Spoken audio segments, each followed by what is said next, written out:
দরবেশ বাবার দোয়া।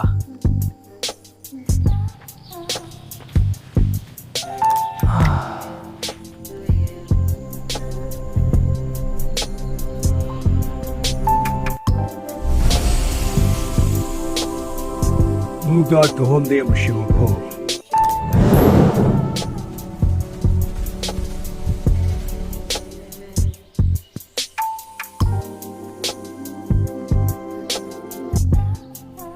আসসালামু আলাইকুম। ওয়ালাইকুম আসসালাম। আপনি কি? আপনাকে তো চিনলাম না। আমি তোমার পথ প্রদর্শক। আমি তোমাকে চিনি রাহুল, আমি তোমার সম্বন্ধে জানি। আপনি আমার সম্পর্কে জানেন? তোমরা 5 জন বন্ধু এই জঙ্গলে এসেছিলে, তাই না রাহুল? সবকিছু তোমায় বলবো, এসো আমার সঙ্গে।